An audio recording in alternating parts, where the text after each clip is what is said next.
Uma das coisas mais bonitas que tem, que eles falam, é que quando eles veem alguém que eles fizeram mal, que eles maltrataram fisicamente, emocionalmente, que seja, que eles magoaram alguém, eles vão ver, não só ver como que aquela pessoa se sentiu, eles vão sentir o que aquelas pessoas sentiram com o comportamento deles. E eles vão sentir o que ela sentiu, exacerbado pela vergonha de tê-lo feito e pela sua baixeza, vamos dizer assim, como espírito, ou no caso, estando encarnado. E esse impacto, ele é tão forte que ela volta modificada. Ela, primeiro vem o arrependimento, e o arrependimento ele é super importante, porque é o arrependimento de coisa errada que nos ajuda a evoluir. Se você tem uma baixa energética, por exemplo, você vai atrair essas entidades, não necessariamente eles querem te prejudicar, propositalmente. Existe uma atração entre os dois, né? E como que você evita essas coisas? Primeiro, é você ver o que é que pode estar atraindo. E aí você vê nos grupos de pessoas onde tem muito disso, tem muita coisa negativa, tem violência, tem vício, tem ausência total de espiritualidade, de moralidade. É um lugar, um bolsão de energia negativa que você só atrai energias negativas. Então, nós temos, além do alimento, as nocivas, as mais nocivas, o rancor. E o rancor ele não é físico, o rancor é do espírito. Ele faz parte desse trabalho e ele vai te alterar o sistema físico que vai ocasionar problemas cardíacos, cânceres, etc. E tem um outro, porque junto com o rancor, muitos rancorosos têm dificuldade em perdoar pessoas, têm facilidade em agredir pessoas.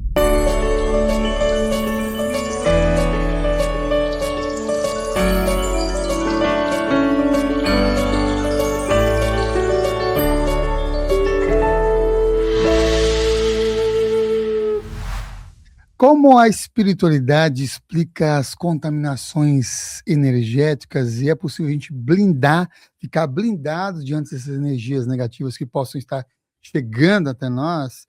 E como a presença dos desencarnados dentro do nosso lar, da nossa casa, pode afetar a nossa saúde física? E por quê?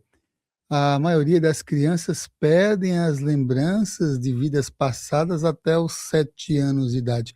Essas e outras perguntas respondidas por Ademir Serrano, que está aqui de volta ao programa. Inclusive, ele vem lançando aqui um novo livro que é A Dor que Não Tem Nome, Pais que Perderam Filhos. Bem-vindo, Ademir. Super bem-vindo. Já fala um pouquinho desse livro antes de começar aqui nossas perguntas, para eu saber um pouquinho desse seu novo lançamento. A gente veio da outra vez, falou sobre os 5 da coleção. Fala um pouco desse daqui. Falo sim. Primeiramente, muito obrigado pela oportunidade de estar aqui com você novamente. Sempre um grande prazer. Esse livro ele nasceu de uma ideia. Eu já trabalho, conheço um pouco, estudo um pouco de luto, da experiência do luto, por experiências trabalhando com pessoas em estado terminal, e aí o seu desencarne ou morte, e como isso afeta as famílias. E eu mesmo passei para o meu, também para um processo de luto no desencarne do meu pai, já faz bastante tempo, eu tinha 18 anos.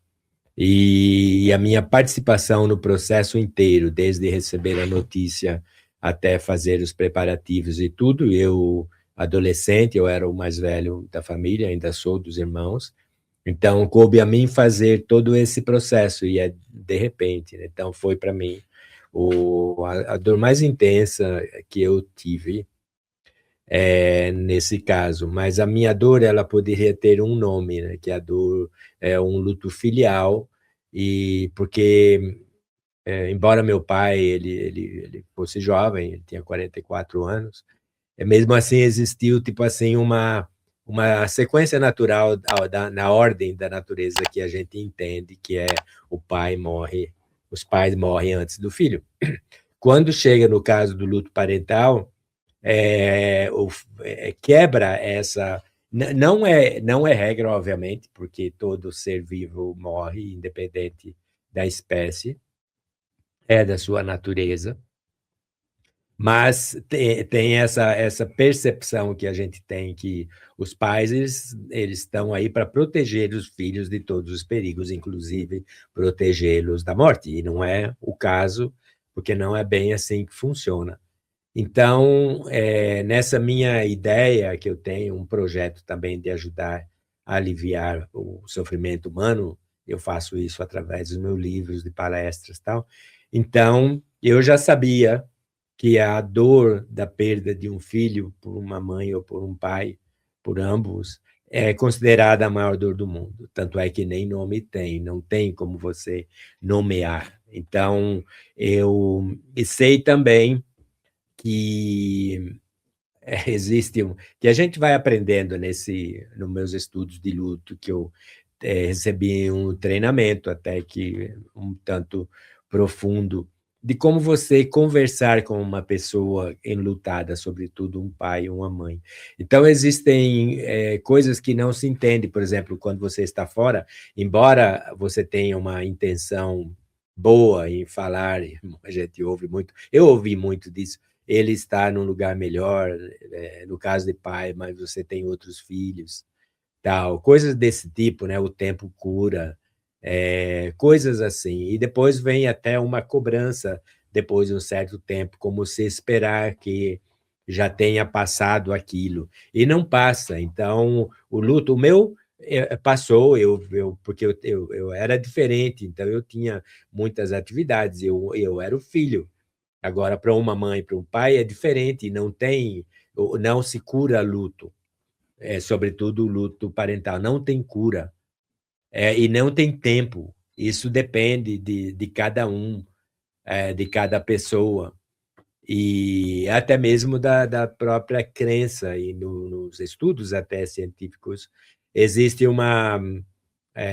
assim, uma possibilidade até que os pais que acreditam na vida após a morte, que o filho continua vivendo em uma outra realidade, eles têm um pouco mais de facilidade de lidar, de atravessar o luto. Ele não vai tirar a dor de jeito nenhum, porque a dor vai existir, porque perde-se a convivência física. Sim. Então, você tem seus filhos, eu tenho os meus filhos, e toda manhã a gente vai cuidar deles, traz o cafezinho, faz o pão de queijo. Nós estamos colocando nessas ações todo aquele amor que a gente tem dentro de nós. Então, você coloca...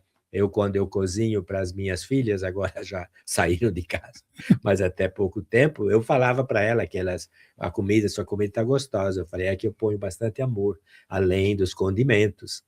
Então, eu tenho, fisicamente, você projeta aquele amor através das suas ações. Então, o amor que você tem para o seu filho, todas as manhãs ou todas as noites, você tem onde alojá-lo. Uhum. Na perda, você não tem mais. Não tem mais, você você passa em frente daquele que era o quarto do seu filho. Você já não ouve mais nada, você não ouve o rádio ligado, a TV ligado, ou o computador hoje em dia.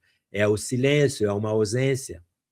E você vai ter o vínculo, todo aquele amor que ainda transborda, só que ele não tem endereço mais. Então, você vai ter que aprender a conviver com aquela ausência. Uhum. E isso é problema. Então, eu tentei contribuir de alguma maneira, mostrando uma nova visão de como o luto, das várias fases do luto, e eu dedico um capítulo, uma parte que são 11 partes, e eu dedico uma parte, que é a parte 6, intitulado Nenhum Adeus é para Sempre. Então, pelas minhas experiências lúcidas fora do corpo, meus estudos sobre a imortalidade, eu tenho certeza absoluta na continuidade da vida após a morte. Então, eu tentei contribuir um pouco dessas experiências e de alguns relatos para tentar trazer um pouco de alento aos pais que sofrem. Uhum. Muito bem, ó, você sabe A Dor Que Não Tem Nome, do Ademir Serrano, novo lançamento, Pais que Perderam Filhos. E você falou sobre essas fases, né, de lidar com o luto, e a gente, antes de começar, estava falando da Elizabeth Kubler-Ross, porque ela também é uma das que muito propagou também nessa questão, né, da negação, da raiva, a barganha, e depois vem depressão, e depois vem a aceitação. Essas 5 fases que, normalmente, pelos estudos, a pessoa tende a passar, né, num período de luto, assim, né? E para alguns mais rápidos, como você falou que no seu caso você tinha algum suporte, algumas outras conexões, para outros nem tanto. Tem pessoas que ficam anos em depressão, tem pessoas que ficam em outras, presas em alguma dessas fases, né? Exato. Ou anos com raiva. Ou com tudo isso. E, inclusive, tem, e nos estudos do luto, tem esse chamado luto prolongado, e também é chamado de luto complicado. É esse que ele não tem duração, porque o luto ele não é, sobretudo parental, ele não é assim, fases, né? Então, a Elizabeth Kubler-Ross, ela fez um trabalho fantástico com pessoas que estavam próximas da morte, que nem a medicina, isso foi nos anos 60, eles não sabiam lidar com uma pessoa que o médico sabia que a doença não tinha cura, que ela estava progredindo para o desencarne, o corpo ia perder toda. E o médico nem sabia o que fazer, eles nem sabiam se comunicar com essa pessoa. E quando ela veio, foi na universidade, Escola de Medicina da Universidade em Chicago, que a Elizabeth Kubler-Ross, ela viu essas pessoas, que ela veio já jovem, ela é suíça, né, ela era. Então, ela começou e ela via aquela pessoa que existia até um tabu, até um receio de aproximar-se dela, sabendo que ela estava próxima da morte. E a Elizabeth, ela começou a aproximar-se dela, e conversando, ela viu a necessidade que a pessoa tinha de conversar sobre a sua condição já, porque ela já sabia intimamente, no seu como espírito, que ela não ia ser curada, que a partir daí era uma decadência do corpo físico necessária para a liberação do espírito, que é a nossa essência, que nós somos seres imortais. Nós estamos ocupando um corpo físico que é mantido, é vitalizado, e o movimento dado pelo espírito imortal que nós somos, né? Então, o que a Elizabeth fez? Ela sentiu, ela começou a conversar com essas pessoas. E sabe o que ela fez? Ela pegou essa, e aí tinha algumas pessoas, começou com uma, ela levava esse paciente terminal, sabendo da sua condição e de suas necessidades, que era atenção, cuidado, do mesmo jeito, porque ela não estava jogada às traças, a palestrar para médicos, para os próprios médicos e também para as enfermeiras, para o pessoal que cuidava deles, e falar desse. Então, ela quebrou um tabu. E tem uma coisa que esse tabu ainda existe, que é aquele você não falar para o paciente que a doença dele não tem cura. Então, existe porque você tem medo, né? Existe um tabu, eu vou falar ou não vou falar? E a gente vê até nesses casos, hoje em dia. Nos Estados Unidos já fala. Eles a hora que vai fazer um exame, vai fazer uma biópsia, alguma coisa, então ele vai apresentar. E ele pode falar pelas estatísticas, olha, estatisticamente, é assim, não tem muito tempo. E às vezes a pessoa mais conscientizada, que ela sabe, porque, por exemplo, um câncer de pâncreas. Quando a pessoa descobre que ela tem um câncer de pâncreas, dependendo do tanto, é 1 ano de vida no máximo. Talvez até menos, né? Então, você consciente, você sabe. Se você chega nesse ponto e tem um estágio, você pode, só ir na internet, quanto tempo eu vou durar. Então, o que é que você vai saber? Essa é uma realidade e existe esse. E a gente está vendo até, eu estou impressionado nas redes sociais, depois que eu comecei a pesquisar grupo de luto, o tanto que tem e o tanto de seguidores que tem. E o problema que é. E tem até outras páginas que é interessante, Morte Sem Tabu, que eu acho que é um pessoal da Folha de São Paulo, que eles têm Morte Sem Tabu, estão falando claramente da morte. Porque é uma realidade que a gente, a partir do primeiro suspiro, primeiro respiro que a gente dá, quando a gente vem para essa vida, a partir desse primeiro suspiro, só existe uma certeza que vai nos acompanhar o restante da nossa existência aqui, que é a morte física. Que é a morte física. Então, nesse período entre o primeiro suspiro e o último, existe aquela vida que você vai tentar fazer o melhor possível para você viver da melhor maneira possível durante esse período. E os estudos, o trabalho que a gente faz, o seu, Wagner Borges, ou todos nós que trabalhamos com a espiritualidade, que acreditamos na vida após a morte, na reencarnação, essa coisa e tal, nós sabemos do trabalho sério que nós temos para fazer, para a gente, então, ir se aprimorando, evoluindo, que é o trabalho do espírito, através das eras, melhorar-se. A gente falou sobre doenças, e numa perspectiva mais espiritual, quando chega no corpo físico, já é, como eu aprendi com o Pajé há muitos anos atrás, há mais de 30 anos atrás, ele falou que a doença, quando chega no corpo físico, é a última estação. Numa perspectiva mais espiritualista, também tem essa noção de que, antes de ficar doente fisicamente, tem uma propensão energético-espiritual anterior para a pessoa chegar ao ponto de ter, por exemplo, um câncer de pâncreas? Não tem nem dúvida. Não tem nem dúvida. Nós somatizamos praticamente o que somos. Então, existe, por exemplo, várias influências que vão causar doenças. Isso não tem nem dúvida, e muito tem a ver com o meio ambiente. Por exemplo, eu lembro que, acho que foi nos anos 70, não sei se você se lembra, que tinha uma refinaria de petróleo em Cubatão, que era super, super poluído, e que as mulheres engravidavam e davam à luz a filhos com defeitos físicos, com todos os tipos de problema. Então, eles sofreram uma influência. Por quê? Porque aqueles contaminantes, no caso, eles contaminavam a saúde da mãe, e ela ia passar, e durante a gestação, obviamente, porque a mãe alimenta o seu filho, né, através do cordão umbilical, do que come, etc. Então, ele vai sofrer fisicamente a influência do ambiente, mas muito dessa influência também, ela é espiritual. E a nossa saúde física, por exemplo, até mental, ela é um reflexo do que nós somos. Eu gosto de comparar, por exemplo, nós, como espírito, nós somos, tipo assim, nós somos o sistema operacional do corpo físico, né? Então, o cérebro, como muitos neurocientistas acreditam, os materialistas, é que a atividade cerebral neuronal, ela cria a consciência que somos nós, né?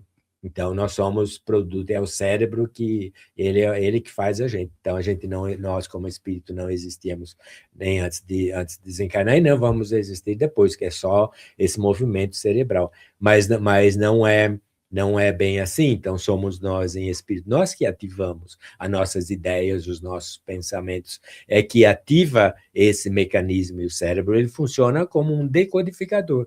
Porque para eu falar com você, eu não estou falando com você porque o meu cérebro o neurônio está se movimentando e eu estou expelindo palavras. Não, é o espírito que está falando. Eu, o espírito, Admir Serrano, é minha ideia, meu pensamento, e eu uso esse aparelho igual uma TV usa as imagens que estão espalhadas no espaço. E como eu sou internamente, dependendo da qualidade desse meu espírito, o sistema operacional, ele vai afetar o corpo físico de alguma maneira.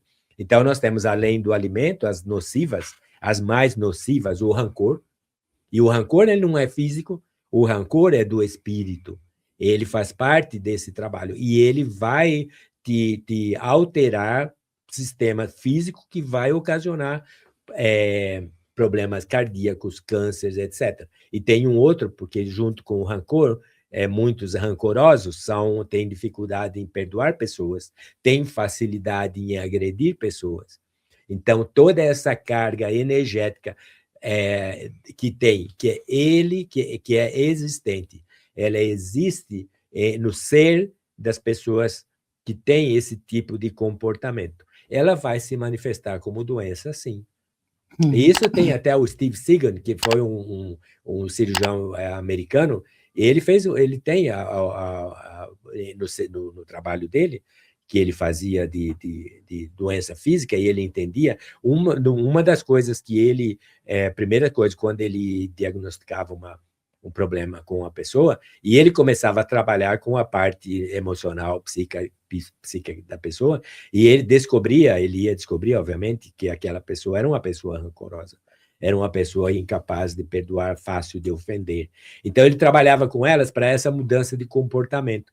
E, ao mudar esse comportamento, ela melhorava a saúde. Então, existe uma certeza nisso. Por isso que nós temos condição de curar-nos quando a gente decidir que a gente quer melhorar de vida. Uhum.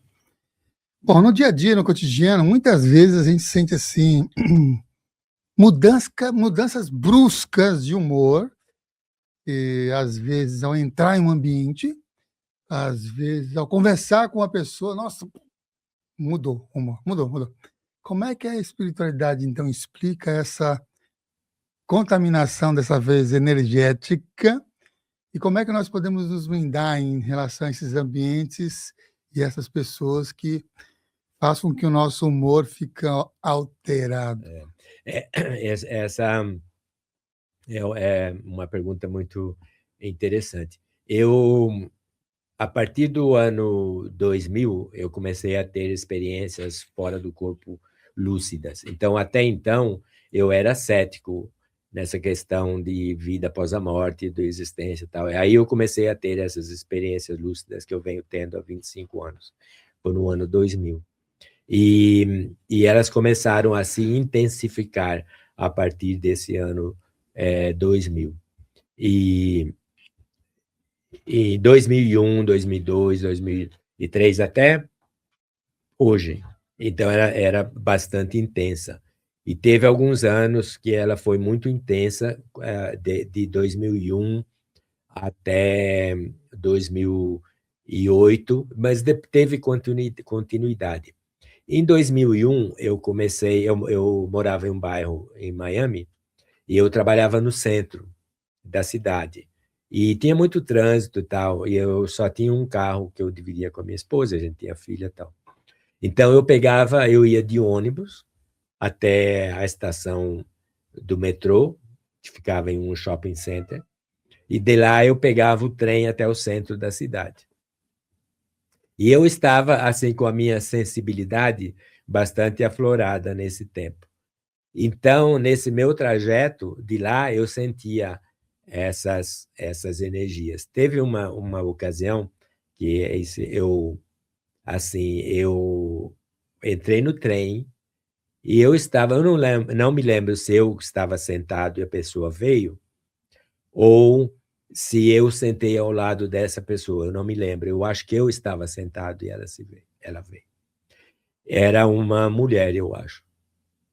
E ela sentou do meu lado. E eu estava super, super, super bem. De repente, eu comecei a sentir algo tão estranho e com uma vontade de me enforcar.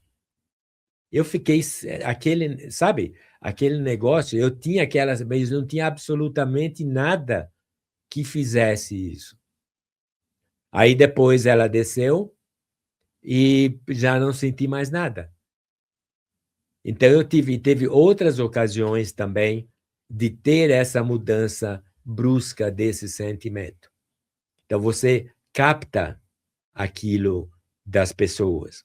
Então, nesse caso, eu estava, talvez, eu não me lembro por que circunstância, talvez eu poderia, se eu tivesse tido um pouco mais de sensibilidade, tipo, puxar uma conversa com essa pessoa. Puxar uma conversa com ela, porque às vezes ajuda, como eu puxava muitas vezes. Sobretudo, tem aqueles que falavam sozinho. Um dia tinha ele estava falando sozinho, porque tinha e ele estava, eu estava bem do lado dele, e ele falando com uma pessoa lá. E era um rapaz, assim, ele era afrodescendente. E eu não sei porque eu estava do lado dele, eu não resisti. Eu falei para ele, e aí, com quem que você está conversando? Com esse cara aqui. Ele não tem ninguém, né? Tá falando que ele é rei de não sei de quê, e que eu sou o súdito dele, e que eu tenho que fazer tudo o que ele quer que eu faça.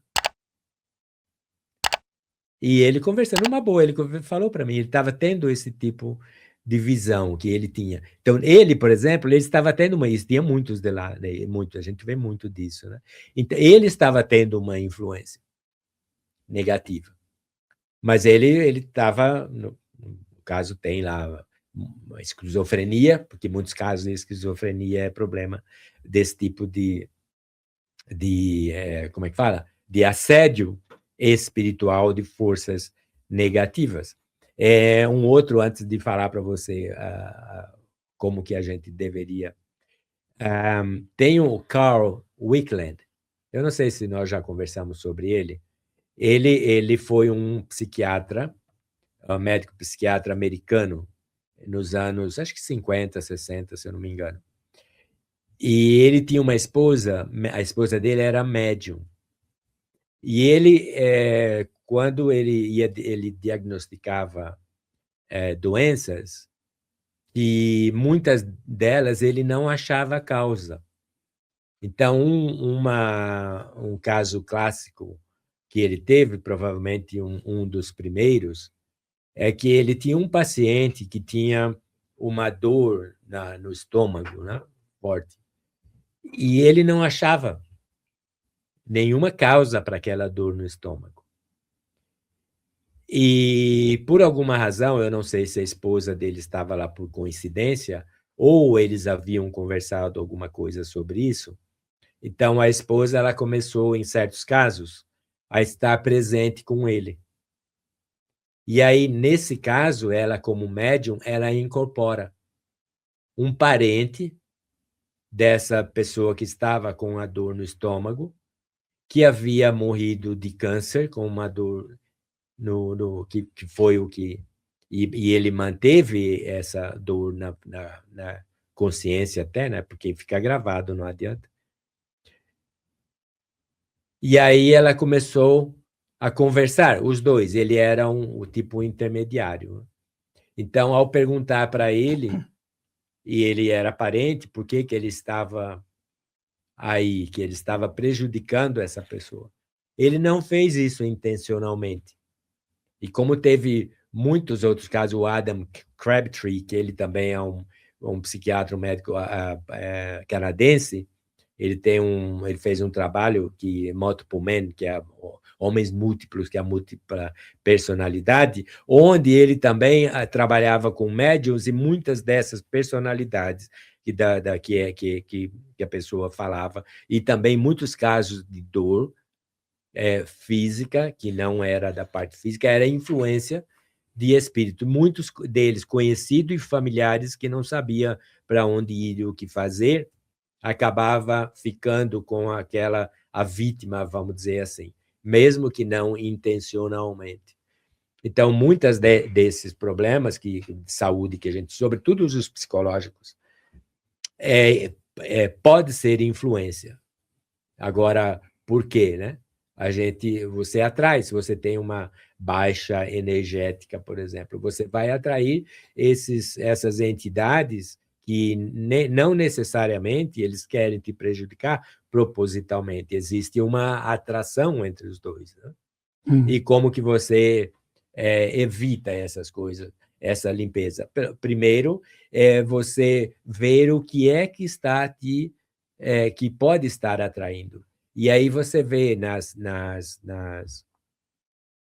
nos grupos de pessoas onde tem muito disso, tem muita coisa negativa, tem violência, tem vício, tem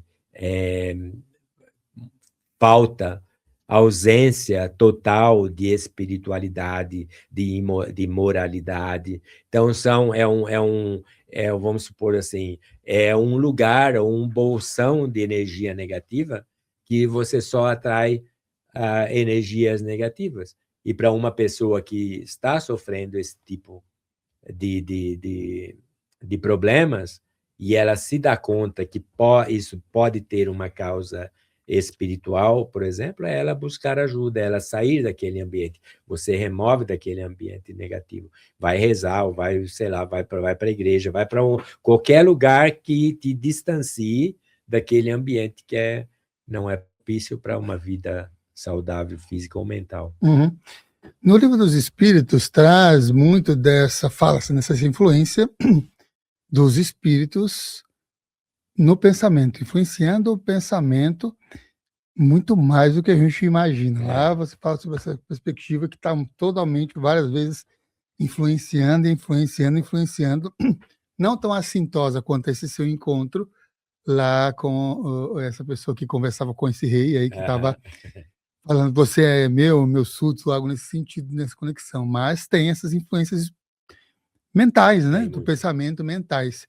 Como diferenciar um pensamento que é autenticamente meu de uma sugestão mental externa? Eu acho que há maneiras. Por exemplo, eu converso muito comigo. Eu converso muito comigo. Eu analiso os meus pensamentos e às vezes porque nós na verdade somos múltiplas personalidades, porque então eu tenho a minha parte chata, eu tenho a minha parte até mais um pouco humorista, etc. Eu me zombo de algumas ações que eu tomo, falo, mas como você é besta, não?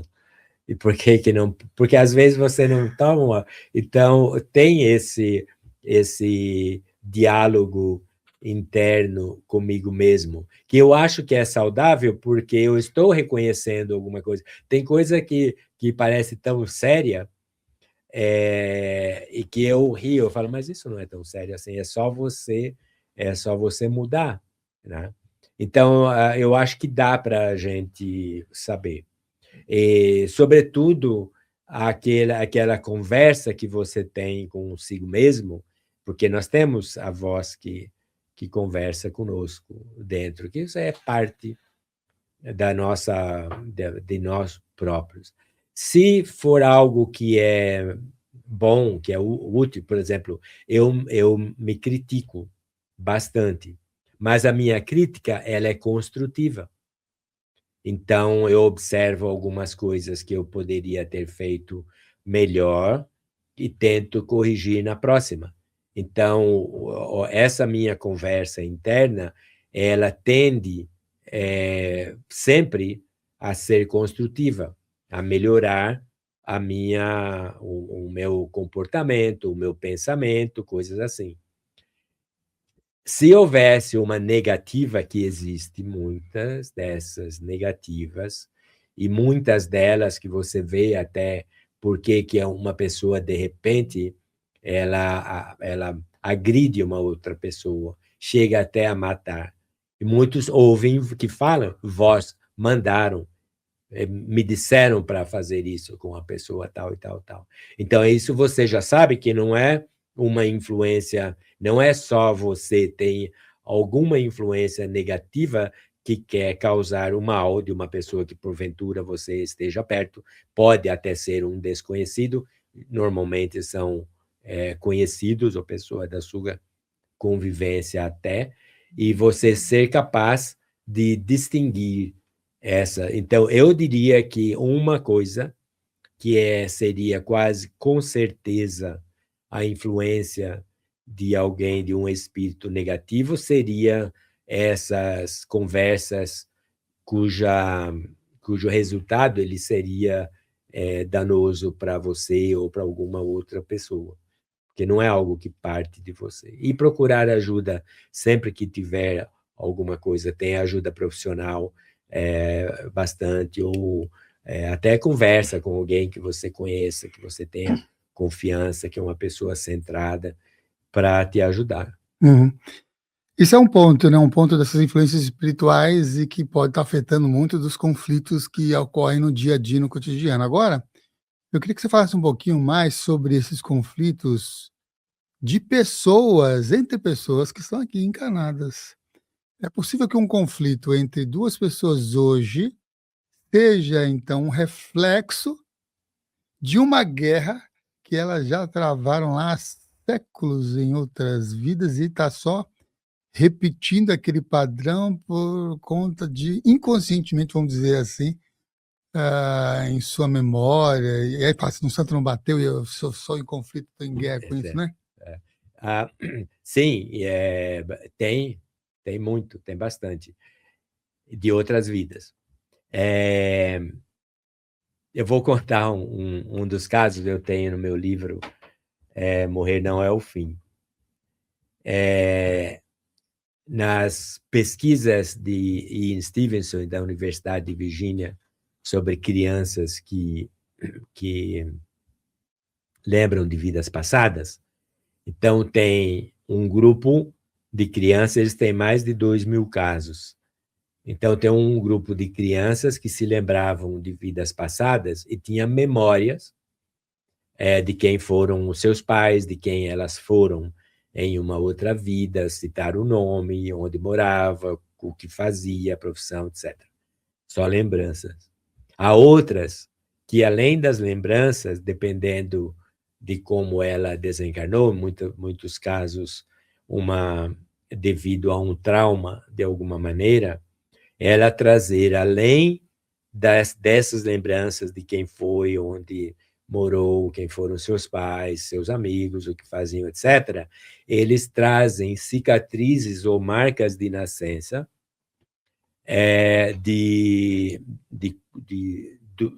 do evento traumático que causou a morte física. E aquilo fica impregnado na mente, que é no corpo mental daquela pessoa. Ela desencarna, ela se vê. A gente até tem essa informação no próprio livro dos Espíritos, que ao desencarnar, a pessoa pode se ver assim, mutilada até, se foi o caso. Isso aí, no caso de guerra, é muito frequente essas lembranças. E tem um caso, ele é muito interessante, ele é até engraçado. E o Will Stevenson, ele acompanhou esse menino, porque muitas das lembranças, quando tipo, a criança tem 7, 8 anos, ela vai perdendo a lembrança. Mas muitas se lembram até, e é problemático, porque, sobretudo, quando ela chega na adolescência, aquela lembrança influencia muito e atrapalha muito o desenvolvimento e o trabalho daquela pessoa que ela tem que fazer nessa vida. Então, tem um caso, assim, ele era um adulto, um pequeno fazendeiro, ele tinha uma fazendinha lá na Turquia. E tem uma região da Turquia que eles acreditam em reencarnação. Hoje a Turquia ela é muçulmana em parte, são bem light, né? Eles são bem light, não são meio católicos, né? Assim, vale tudo. Mas tem um grupo lá que acreditava na reencarnação, etc. Mas isso independe também de religião, porque as lembranças de crianças, ela independe, pode ser religioso, pode ser não religioso, ela tem crianças se lembrando de quem eles foram quando eles morreram nas Torres Gêmeas, em 2001. Já tem crianças se lembrando. Estão investigando essas informações e elas estão indo nas famílias anteriores. Tem pelo menos um caso ciente e que eles se reconheceram, ela reconheceu e a família aceitou ele como sendo ele era um bombeiro, se não me engano, ou um policial, que ele estava trabalhando lá e que ele desencarnou. Então, nesse caso, o menino, como está na mídia, é mais ou menos atual, ele acaba ainda estendendo aquela lembrança. Aí esse menino, então, tinha esse caso, e esse pequeno fazendeiro, e ele tinha um rixa com o outro lá. Bem, um dia, uma tarde, ele estava cansado, ele deitou embaixo de uma árvore, e ele tinha o cabelo meio longo e tal, e estava lá deitado no meio das folhas, não sei o quê. E ele, essa pessoa que ele tinha uma rixa com ele, matou ele, atirou bem, ele estava do lado, e deu um tiro na orelha direita, que matou o menino, o rapaz, era jovem. Bem, ele morreu, aí passou não muito tempo, uns 3 anos por aí, nasce um garoto, um menino naquela mesma região, na mesma vila.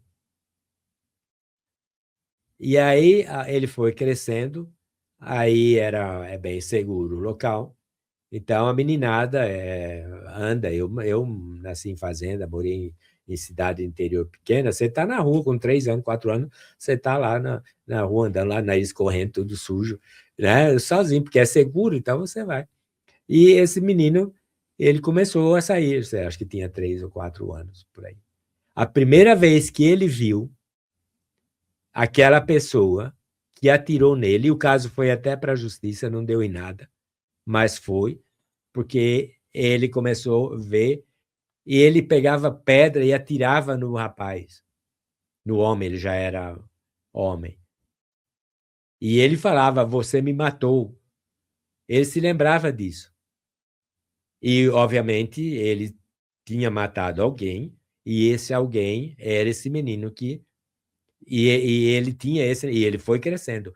Ele não podia ver esse homem, que ele xingava ele e atirava pedra. O atirar pedra era o mais normal. Então, depois teve a questão legal e tal. Bem, descobriram, e o Ian Stevenson foi conversar com ele. E foi muito interessante. Aí ele já estava mais, tinha, sei lá, 10 anos, 11 anos, por aí. E que o Ian Stevenson acompanhou ele até os 18 anos. E ele se lembrava. E da orelha ele tinha cabelo comprido. Depois, porque ele tinha o defeito. Eu tenho a imagem dele aqui. Aí o Ian Stevenson falou assim: bem, mas veja, você era esse fulano naquela vida, não era? Sim. Mas você está aqui vivo outra vez. Você renasceu. Por que isso? Ele falou: olha, eu não sei, mas cada vez que eu vejo ele, eu tenho vontade de atirar pedra. Então tinha alguma coisa. Tem a imagem dele, esse aí Vou mostrar aqui a imagem, está no livro. Opa, vamos ver se ele consegue focar aqui, não? Não está conseguindo. Agora. Essa aqui é a imagem. Então, ele veio com essa rixa desse rapaz, mesmo sabendo que ele continuava vivo em outro corpo. Então, a sua resposta é que esse caso ele até engraçado, né? Porque você vê, ele tinha toda, eu estou aqui vivo outra vez. Mas tem muitos casos que é mais profundo. O desejo de vingança, por exemplo, que vem querer vingança. Ele poderia ter também querido matar ele, vingar-se dele, mas não precisou. Então, esse tipo era uma criança, como que ele ia fazer? Mas tem casos que sim, a animosidade ela vai continuar não só por uma vida, mas por muitas vidas, até que... E isso você pode até, por exemplo, se você acreditar na reencarnação, ou mesmo que não acreditar na reencarnação, porque sempre vai ter uma pessoa que a gente vai encontrar que ele pisa no nosso calo, né? Tem uns que tem coisa que você não aguenta ver a pessoa. Então, vou supor, se você for olhar na perspectiva, e é uma pessoa que você vai estar sempre trombando com ela, não tem como escapar. Então, se fosse, o símbolo, a simbologia é gritante. Então, é algo que você tem que resolver com essa pessoa. Eu tive uma palestra anteontem e eu estava falando sobre como o nosso trabalho, que o nosso trabalho evolutivo é sempre a gente melhorar, é você descobrir as suas deficiências e consertá-las. Então, uma mulher perguntou: e como que eu sei o que é que eu tenho que melhorar? Aí eu, não, por uma razão ou outra, falei: a senhora é uma pessoa paciente ou impaciente?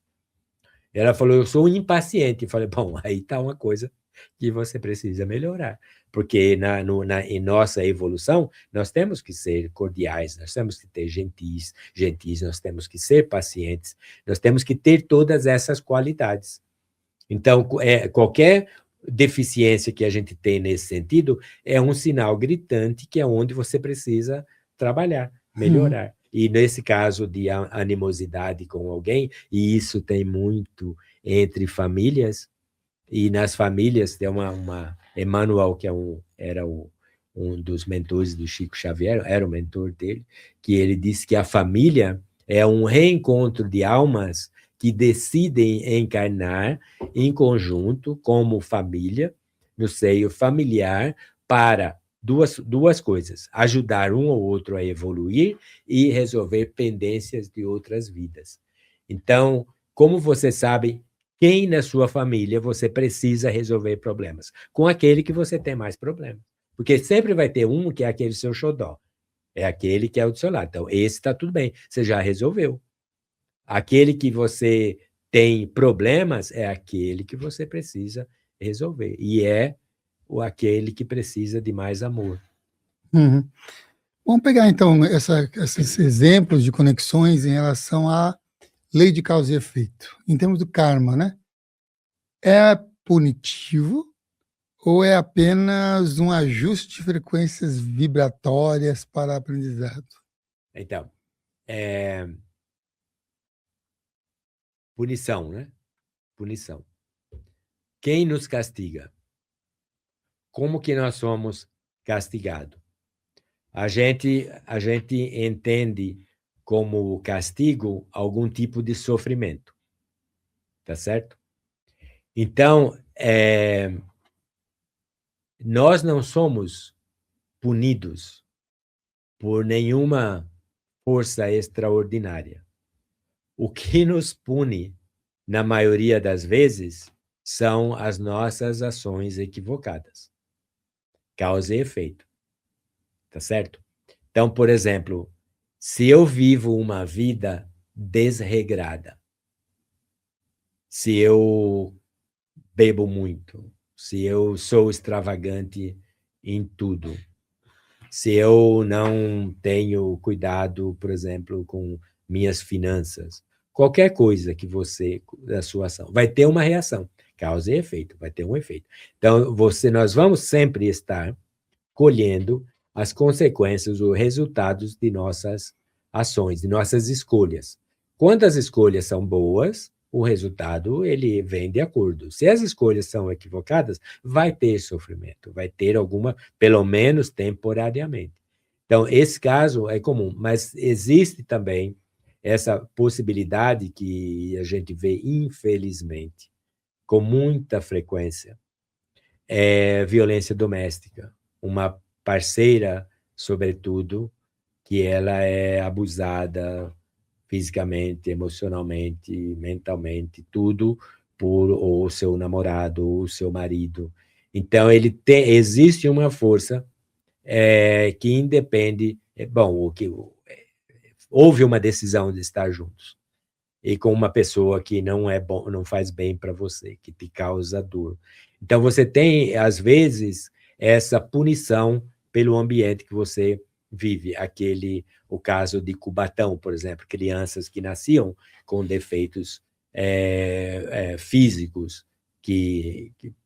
devido à poluição do ar e etc. Então ele sofreu, ele teve um sofrimento que independia dele, no caso do ambiente, mas que pode servir para ajudar, porque a gente entende também no espiritismo, não sei se no espiritualismo assim também, que a gente aprende, nós estamos aqui, primeiro que a Terra é uma grande escola, então nós estamos aqui para aprender e para evoluir e para melhorar. Então, a paciência, a resignação, ou até a própria autocompaixão, porque a gente muitas vezes causa sofrimento a nós mesmos sem necessidade. Então, ela vai aprender com esse corpo que ela tem, ou com doença, alguma coisa assim, a ser resignada, a entender. Entendemos no Espiritismo que pode ser uma prova ou uma expiação. E isso, tudo que você fizer, se você vem com um corpo deficiente, por exemplo, mas você é capaz de viver uma vida útil até fazendo o bem o máximo que de acordo com as suas condições, ou seja, independente de como você é fisicamente, você é um espírito que trabalha para o bem, que é compassivo, etc. Então, você vai passar por essa vida bem e você vai, então, oferir conhecimentos ou benefícios espirituais para você, que vai ser de suma importância para a sua vida, as suas encarnações. Talvez essa vai ter bastante problema, mas você está expurgando, expiando problemas que você tinha, ou seja, você está purificando-se como espírito e daí para frente, nessa continuidade, aí é só alegria, mais felicidade do que sofrimento. Você pode falar, por exemplo, daquelas doenças degenerativas de pessoas que até um determinado momento da vida, totalmente natural ou comum a outros tantos seres humanos, por exemplo, do Stephen Hawking. Então, o que você pode falar sobre essas perspectivas? Ele, no caso dele, inclusive, em meio às suas tantas limitações, continuou aí um processo desafiante, mas de compartilhar as suas ideias, né? E aí você vê algo interessante, vamos supor, no caso dele, especialmente na ideia materialista de que o cérebro é que gera a consciência, ele tinha um cérebro até danificado também, e o corpo danificado, e uma mente simplesmente brilhante. Ou seja, ele, o Steve Hawking, que é um espírito imortal, que veio, que aqui deram-lhe esse nome na época, e ele era um gênio da física, da astrofísica, e um espírito brilhante intelectualmente, e um corpo totalmente definhado, totalmente deficiente, o que prova e que mostra essa independência do espírito ao corpo físico, utilizando o corpo físico simplesmente para se manifestar aqui nessa vida. Eu falei com pacientes terminais, e um dos mais, uma das doenças que eu achei assim muito cruel mesmo, essa eu tentei a ALS, que é a atrofia, eu esqueci como que chama em português. Em inglês, ele chama doença de Lou Gehrig. Lou Gehrig ele foi um jogador de beisebol, e ele teve, essa é a atrofia lateral, esqueci. Bem, o que acontece? Ela degenera tudo. Como os músculos, chega um momento que a pessoa, é como se ela não se move de jeito nenhum, sozinha, mais ou menos igual a do Steve Hawking. Mas a consciência intacta. Na viagem astral, nesse fenômeno, você já ouviu falar da catalepsia. Então, a pessoa que, de repente, normalmente isso ocorre à noite, ela sente que ela está fora do corpo, ou próxima do corpo, mas ela não consegue se mexer de jeito nenhum. E é desesperador. Mas isso acontece em fração de segundos. Imagina uma pessoa com essa doença, ela tendo essa sensação, é a mesma sensação, eu diria, sempre. Sempre. Você não tem onde ir, não tem onde escapar. E com a sua mente intacta. Eu acompanhei pacientes assim. Tinha um que já não, ele só conseguia sorrir uma vez, aliás, foi uma experiência fantástica. Vou falar para você daqui a pouco. E uma outra que ela ainda tinha algum movimento, ela conseguia ainda falar.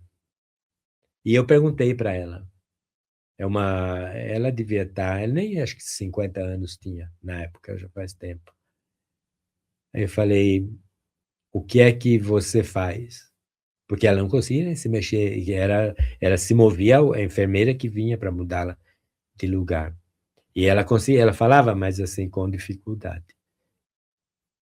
Eu penso na minha vida, eu revejo a minha vida, ela falou. Eu falei, e você gosta do que você vê? Ela falou, não muito. E eu perguntei o que você faria de diferente se tivesse a oportunidade. Tudo. Então, provavelmente, nesse seu trabalho de revisão da vida, que é muito comum também entre as pessoas que estão para desencarnar.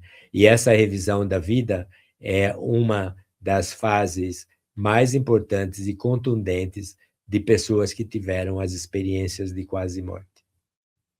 E tem uma razão de ser. E eu falo disso nas minhas palestras, e eu bato nessa tecla muitas e muitas vezes, de como nós conseguimos, como é possível a gente melhorar as nossas vidas a partir de já. Sempre. Sempre. Baseado nessas experiências. Porque vai ocorrer, vai acontecer. Vai chegar um momento que nós vamos fazer essa revisão da vida. E, normalmente, em ambas as revisões, tanto quando a pessoa está para desencarnar ou aqui da experiência de quase morte, a parte que vai saltar e que vai doer são as coisas erradas que você faz. O seu mau comportamento, a sua brutalidade, a sua inveja, tudo que não presta vai saltar. Porque é nesse momento assim crucial que você, no caso a pessoa, ela está se vendo, se sentindo, mesmo que ela não saiba, como um espírito imortal. Mesmo inconsciente, como um espírito que sabe da necessidade de como ou como deveria viver a sua existência melhor, porque o nosso objetivo como espírito, a gente entende, é evoluir. Então, na experiência de quase morte, por exemplo, na revisão, uma das coisas mais bonitas que tem, que eles falam, é que quando eles veem alguém que eles fizeram mal, que eles maltrataram fisicamente, emocionalmente, que seja, que eles magoaram alguém, eles vão ver, não só ver como que aquela pessoa se sentiu, eles vão sentir o que aquelas pessoas sentiram com o comportamento deles para elas. E eles vão sentir o que ela sentiu, exacerbado pela vergonha de tê-lo feito e pela sua baixeza, vamos dizer assim, como espírito, ou no caso, estando encarnado.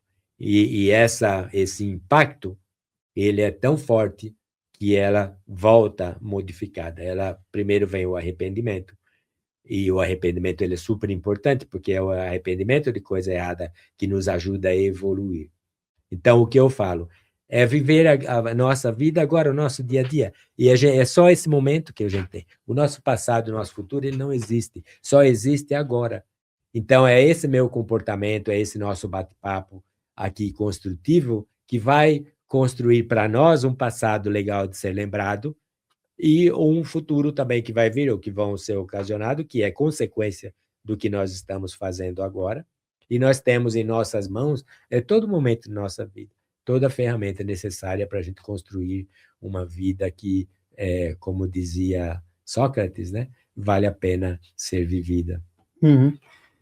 A gente vai voltar já já para você contar esse caso dessa pessoa que você comentou, que foi bastante emocionante, em que você teve uma experiência que já falou que daqui a pouco ia contar para a gente. Mas antes de eu fazer uma pergunta, aí depois a gente volta para esse caso.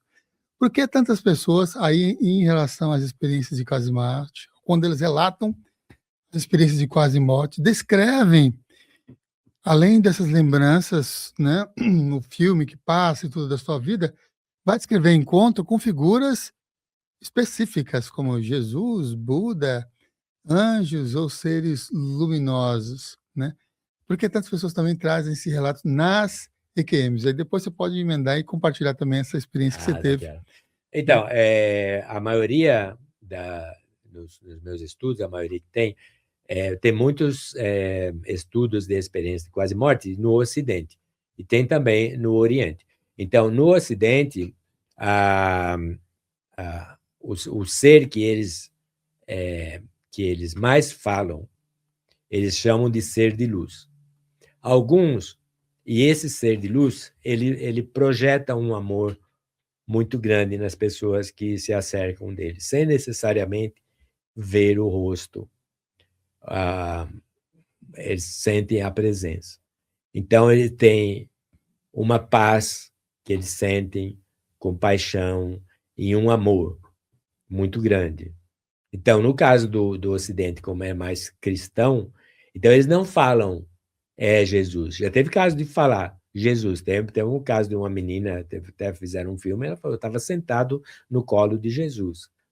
Então, pode ter uma figura, e muitos os adultos, por exemplo, então eles falam, eu associo com Jesus. Então, poderia ser Jesus. Então, não necessariamente era.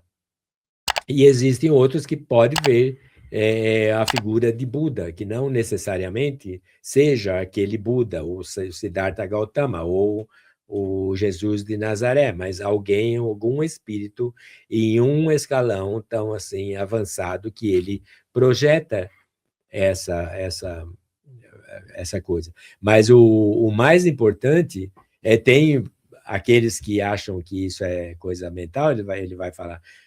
Mas se você imaginar, por exemplo, ele existiu, um ser que existiu, e talvez ele já esteja em planos muito mais avançados, pode ver alguma figura que aquela pessoa naquela situação é quem ele associa, sem necessariamente ser aquele ser. Você pode ver um monge, por exemplo, que a gente estava até ouvindo a música linda de Francisco de Assis, que é uma pessoa que se você é devoto de São Francisco de Assis, você vai associar com ele, que não necessariamente seja ele. É mais uma figura que esteja lá. Mas o mais importante é o aprendizado que se traz, né? E o mais interessante, por exemplo, porque tem o grupo dos acadêmicos, que eles, a parte de experiência de quase morte, toda essa coisa aí, de reencarnação, mesmo que tenha lembrança, mesmo que tenha defeito congênito relacionado com aquilo, a coisa da mente, a alucinação, etc. Mas o interessante é que na experiência de quase morte, quando eles têm as visões de seres espirituais, e também nas visões ao leito da morte, quando a pessoa ela vai realmente estar para desencarnar, ninguém vê a presença de um ser vivo. Ele só vê a presença de alguém que já morreu. E tem casos, sobretudo nas visões na hora da morte, que a pessoa ela vê um espírito, ela fala que aquela pessoa está lá, está vendo fulano, quando para alguém da família acha que aquela pessoa está viva. Então teve alguns casos assim, um dos primeiros é do próprio William Barrett, que quando ele começou a pesquisar essas experiências de uma jovem, ela estava na Inglaterra e ela estava morrendo. Ela teve um trabalho de parto, e na época não deu certo, tal. E ela tem uma visão de tal pai dela, ela fala que ela vai para o pai dela, ela fala que ela vai desencarnar, o pai dela está lá, e também está uma irmã dela lá. Só que essa irmã dela tinha morrido já fazia um tempo, um mês mais ou menos, e ela estava doente. A família escondeu dela. A família não disse para ela que a irmã tinha morrido. E ela viu a irmã desencarnada. Teve também um caso na Inglaterra de uma pessoa, era uma mulher indiana, e lá tem muitos hindus, e ela estava para desencarnar e ela viu o irmão dela, falou, fulano, meu irmão, ele está aqui comigo. Só que a família Ele estava na Índia. E depois vieram descobrir que ele tinha morrido antes dessa mulher ter a visão. Tem um caso muito interessante, mais ou menos recente, de uma enfermeira que trabalhava não necessariamente com pacientes terminais. E o pai dela tinha Alzheimer, já no estado avançado, tinha os seus 80 e tantos anos. E a mãe foi diagnosticada com câncer avançado. E o pai precisava de muito cuidado, e até então era a mãe que cuidava dele. Então ela colocou o pai em um asilo que era especializado em cuidar de pessoas com demência. E a mãe foi piorando e ela acabou indo para o hospital que ela estava para desencarnar. Aí, dias ou dois antes, ela fala, está lá a filha do lado dela, ela fala, olha, o seu pai está aqui. Aí a filha, ela fala, você está vendo o pai? Sim, ele está aqui. Falou, não, o pai está lá no asilo. Falou, não, ele está aqui. Aí ela falou, não, eu vou mostrar para a senhora, vou lá buscá-lo. Vou trazer aqui para a senhora ver. E ela falou, não, ele morreu já. E ela liga para o asilo e falou que ia buscar o pai. A minha mulher falou, seu pai morreu. E ela nem sabia, nem a filha, e ela apareceu para a mãe. Então, são muitos casos assim. Como que ela ia saber? Ela ia alucinar. Então, tem esse tipo de coisa que é super interessante e que ele até é complicado como que você vai mostrar que não é algo real, embora tenha, não dá para ser comprovado cientificamente que não tem uma verdade. O caso do rapaz. Então, ele tem essa esclerose lateral, a mini alguma coisa. Eu fui visitá-lo nesse meu trabalho com pacientes terminais. Um dos meus trabalhos era visitar esses pacientes. E ele estava sozinho em um quarto. E ele estava em uma cadeira de rodas. E ele tinha um pouco ainda de movimento em uma das mãos e ele guiava, era aquela cadeira elétrica. E aí eu falava, ele me entendia, mas ele não conseguia falar. E nesse hospital que eles cuidam de pacientes terminais, não necessariamente é um hospital, pode ser tipo assim uma ala em um hospital, ou eles podem ter alguns quartos em um asilo, que o cuidado paliativo é mais uma filosofia. Então, eles têm alguns locais que aquela pessoa ela é cuidada por aquela instituição, cujo trabalho é paliar o sofrimento físico através de remédios para tirar dor. Eles não vão curar ou fazer nenhum tratamento para curar, porque não tem cura. E então é assim. E o meu trabalho era a minha presença, era ir conversar, segurar na mão, ou ficar só presente, não falar nada. E aí eu lembro até hoje, ele devia ter uns 40 e poucos anos, era jovem. E ele estava usando um boné de uma universidade, até a Universidade de Miami, que é verde e laranja.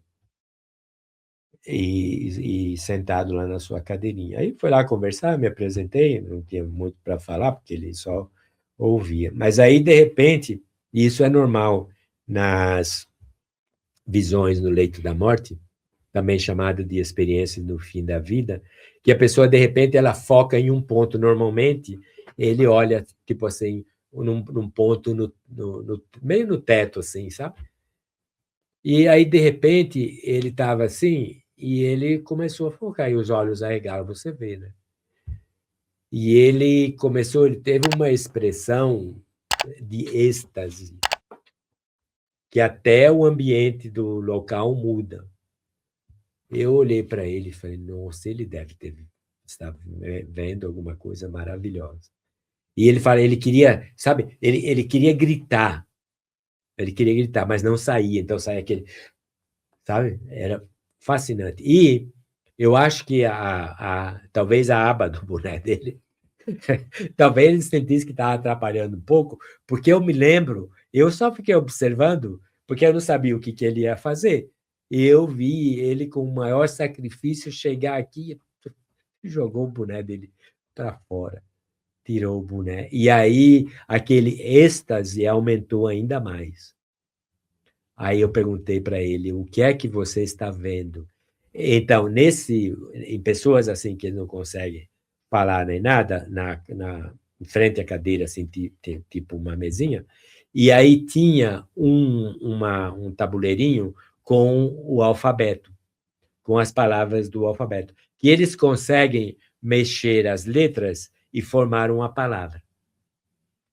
Aí eu falei para ele, o que é que você está vendo? Eu vi a mãozinha dele com aquele mesmo sacrifício para tirar o boné, indo nas letras. E eu estava olhando ele aqui. Ele pegou o G, pegou o O, pegou o D. God, Deus. Eu me arrepiei inteiro. Falei, ele tá me vendo também, então. Então, para ele tinha uma visão. Não sei o que é que ele via, mas era algo tão significante, tão grandioso, que ele conseguia exprimir aquilo que ele estava vendo e sentindo nessas 3 palavras, Deus. Que aí Deus, em português, tem uma a mais, né? Em inglês só tem 3. Maravilha. Eu vou pegar até essa experiência de que você trouxe, né, dele em si, né, de que tem essa esclerose lateral amiotrófica. Amiotrófica, Né? Ela, exatamente. E vou fazer uma pergunta relacionada também a EQMs. Como explicar que no caso dele ele parou, fez um tataca e se conectou com a visão e a percepção. Mas como é que pode explicar, por exemplo, que casos de pessoas que são cegas de nascença e que têm essa experiência de quase morte, e quando ele está tendo essa experiência de quase morte, consegue descrever visualmente todo o ambiente daquela experiência em si, né? Exatamente. Por quê? Nós somos espíritos, ou consciências, para quem não gosta do termo espírito. E esse ser que nós somos, ele é equipado de cognição. Então, nós temos os nossos sentidos, esses sentidos no nosso sistema operacional, que é o nosso espírito, ele é são, ele é intacto e ele é sempre perfeito. Então, nós, em espírito, eu falo isso pelas minhas próprias experiências fora do corpo, porque eu sei quando eu estou no corpo, eu sei quando eu estou saindo do corpo, e sei quando eu estou totalmente fora do corpo físico, longe do corpo físico, com toda a minha capacidade cognitiva intacta. Eu vejo, eu ouço, eu falo, eu sinto sabor, tudo fora do corpo. Muitas vezes em ambientes não físicos, muitas vezes em ambientes físicos, ou muitas vezes em ambientes onde os dois interagem. Então, e nós, como espírito, esse espírito que nós somos, esse sistema operacional que a gente é, o que a gente tem, nós formamos, nós auxiliamos na formação do corpo físico. Às vezes, esse corpo físico, por alguma razão, dá algum glitch na sua formação, que pode até ser também em razão do trabalho reencarnatório que aquela pessoa tem que fazer, que pode vir com uma deficiência, ou uma deficiência já de nascença, ou algum caso que essa deficiência ela vai se formar no decorrer da vivência daquela pessoa, ou ela, por exemplo, sendo um exemplo. Ou talvez a pessoa que nasce sem audição, que automaticamente não vai conseguir falar, porque ela não imita o som, ela não ouve o som, ela não é capaz de replicar através de suas cordas vocais. Ou a deficiência visual, deficiência num nervo óptico, por exemplo. Então, a deficiência não é do espírito, é do aparelho que você está usando. Se você pega vai ouvir um rádio, hoje que já está tudo mais fácil, mas se você lembra do rádio nos anos 50, nos anos 60, tinha mais interferência do que outra coisa. O locutor, de onde ele estava falando, a voz dele era perfeita. Era perfeita. Só que esse aparelho que ia decodificar aquele som que era perfeito, ele é defeituoso, ele vai mostrar o quê? Ele vai aparecer defeituoso. Então é a mesma coisa. No caso da experiência de quase morte, de pessoas com deficientes visuais que têm experiência de quase morte, eu tenho também nos meus 2 livros, nos Portais do Além e nos que voltaram para contar. E esse foi um trabalho muito bonito, feito pelo, eu acho que é o Kenneth Ring, eu acho, que ele que fez o dos deficientes visuais. Pessoa fora do corpo físico, então ela se livrou daquele aparelho que tinha aquela deficiência. E ela passa a ver, que eu chamo até o título do capítulo, vendo com os olhos da alma. É aquele ser que você é intacto, aquele que vê e que, ao deixar o corpo físico, mesmo defeituoso, ou mesmo sem poder andar fisicamente, faltando um membro, etc., ele vai estar perfeito a hora que ele sair, porque aquela é a forma, né? Aquela forma intacta. Por isso que ele vai ver. Então, ele vai ver com o sentido visual e ouvir com o auditivo, etc., que é perfeito dentro da sua composição consciencial ou composição do espírito. Então, isso explica, essa é a razão. Eu vou fazer uma pergunta relacionada a isso também, mas já no plano... Primeiro, uma questão para você. Em relação à experiência fora do corpo. Você já voltou de experiências fora do corpo em que você, lá no início do programa, eu perguntei se visitou a pessoa, o ambiente que tem uma energia que não estava muito legal e foi afetado por ela. Em que você sai fora do corpo e você é afetado pelo ambiente extrafísico e você voltou e ficou mal.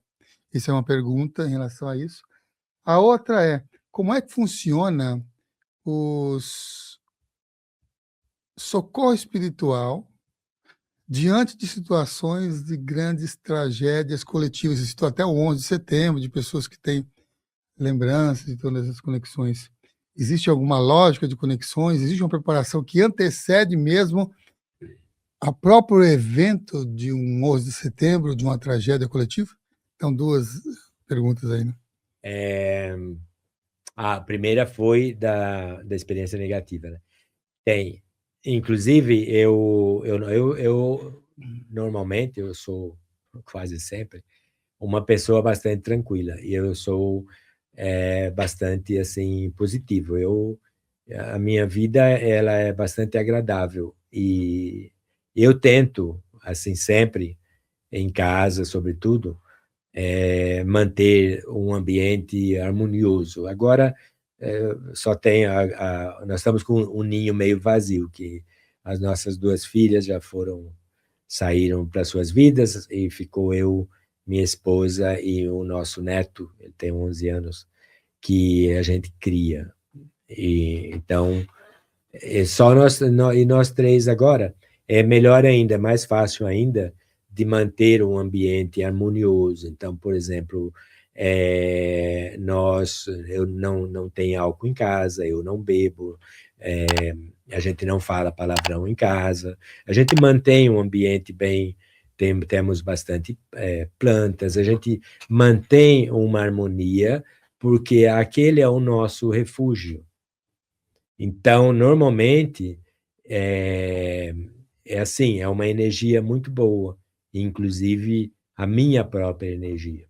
Agora, tem manhãs, inclusive, como eu já aprendi a distinguir isso aí, quando eu levanto, que às vezes a minha esposa, ela nota, e às vezes, como eu noto logo que eu levanto, porque tem uma sensação.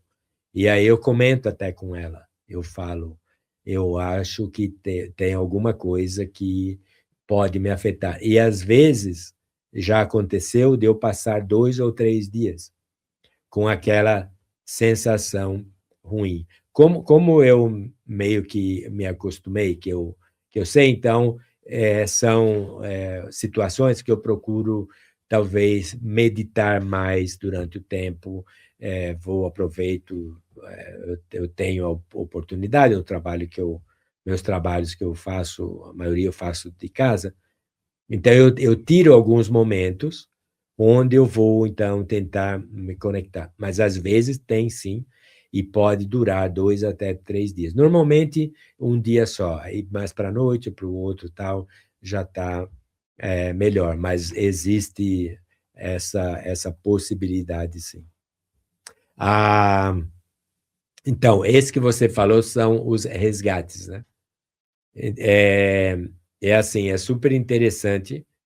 Eu me lembro de alguns em tragédias, mas assim, um que é super interessante, que foi, acho que eu só me foi permitido, eu já vou te falar como funciona mais ou menos, ter uma lembrança de uma pequena parte.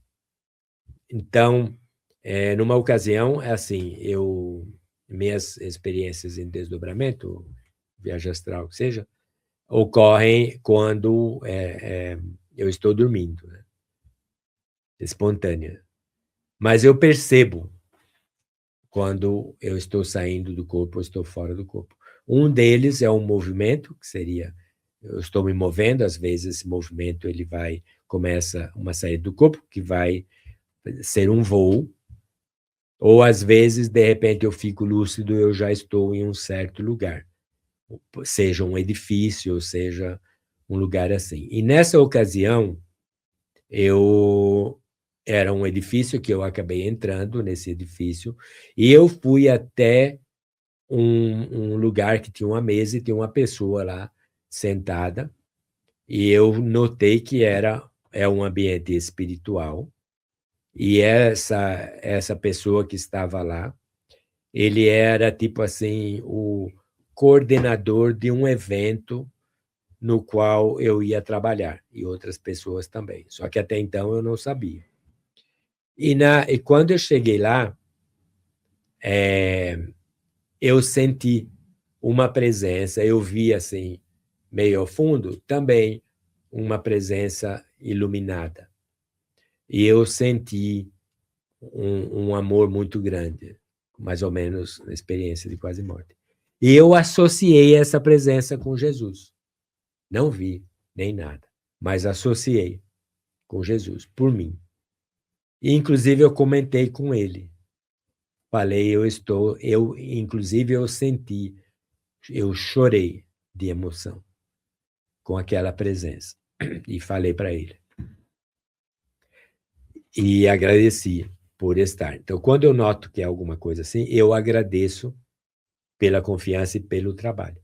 E aí nós fomos fazer um trabalho. Eu só fui saber depois, porque no finalzinho, antes de eu voltar, eu passei por um local com corpos estraçalhados.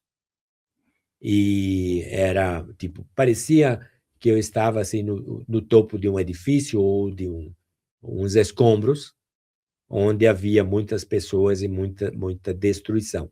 Então, provavelmente um terremoto. Então, tinha esses destroços e mais, tipo assim, poças de água no chão e tal. Então, eu associei. Mas eu lembrei, eu sabia de tudo, do que tinha acontecido. Aí, quando eu voltei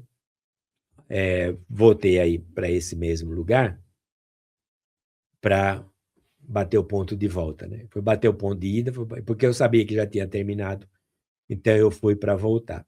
E eu fui e eu senti a mesma presença e aquela mesma emoção muito forte. E comentei novamente, falei o que eu estava sentindo e agradeci. Aí, nisso, ele já estava em pé do meu lado, Aí eu falei para ele, eu gostaria de me lembrar desse trabalho. Aí ele passou a mão na minha frente assim, mas você não pode. E eu me esqueci. Eu só me lembro dessa parte e da presença, das duas, a única coisa. E certamente eu não poderia, imagina. E no outro dia eu tinha que trabalhar. Eu tenho meus afazeres. Então, eu tenho certeza, porque houve muitas outras ocasiões que eu não poderia me lembrar, porque influencia no meu trabalho nessa vida, no dia a dia. Admir, eu vou trazer aqui uma outra pergunta que é relacionada às regiões que muitas pessoas têm receio e têm medo, normalmente quando se fala, inclusive, dos resgates, né? Nesse caso, se fala de resgates com destroços, normalmente no plano terrestre, que você viu e se percebeu. Mas e o umbral? Né? É um lugar, uma região específica ou é apenas um estado de consciência vibracional de uma pessoa e de um indivíduo? Nós temos umbrais na Terra, né? O umbral, eu não conhecia esse termo até conhecer o Espiritismo e o trabalho do André Luiz, que ele fala do umbral. Mas eu conheço geografia, eu estudo a situação da Terra, eu estudo a situação da humanidade.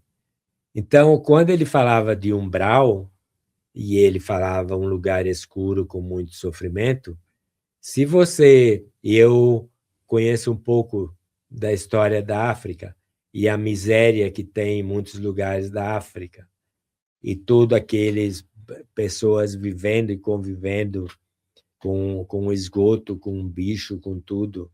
E a gente vê também em muitos lugares aqui no Brasil, em outros países também, Bangladesh, tudo isso aí. Aí, para escurecer aquilo, é só você imaginar a noite.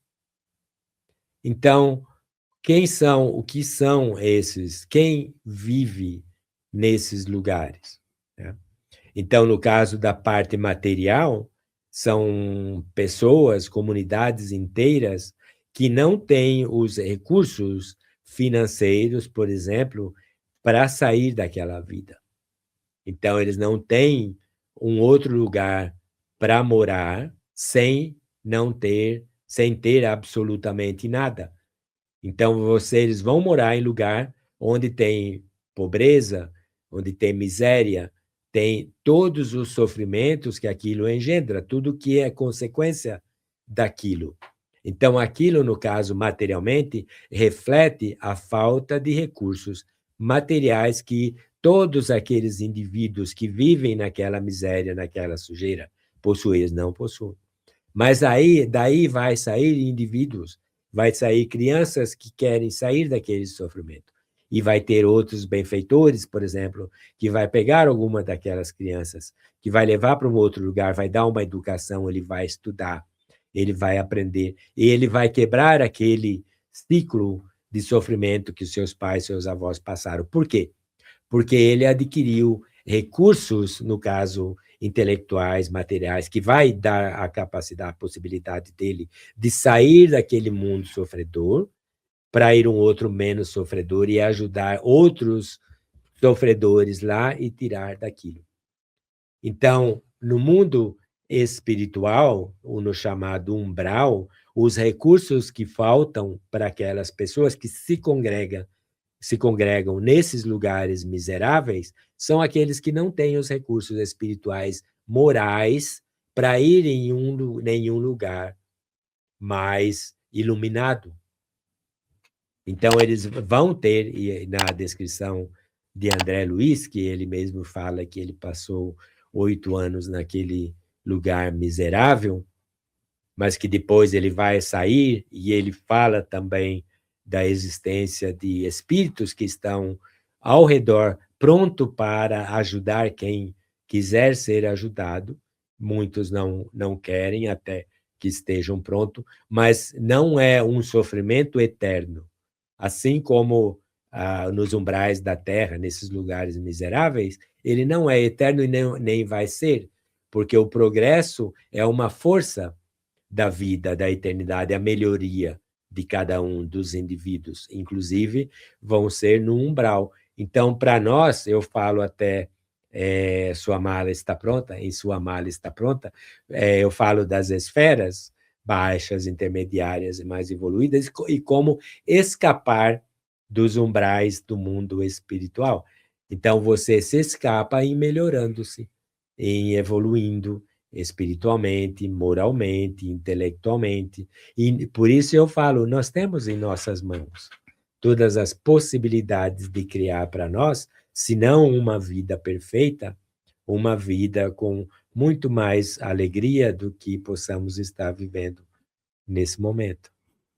Desses lugares ou nesses ambientes, das cidades astrais, nesses locais ou nessas chamadas colônias espirituais, né? Existe uma rotina de atuação e de aprendizado para quem já desencarnou e está atuando nesses locais? Por que estou falando isso também? Porque tem pessoa que fala, não, quando depois trabalha agora, porque depois descanso. Eles sentem cansaço ou necessidade de repouso depois que desencarna? Também é outra pergunta interessante que pode estar trazendo aqui nessa perspectiva das cidades extrafísicas. Extrafísica. Não, ela não é necessário, porque o descanso ele é necessário para o corpo físico, porque a gente usa energia física e a nossa força, ela a nossa energia é limitada, especialmente depois de uma certa idade.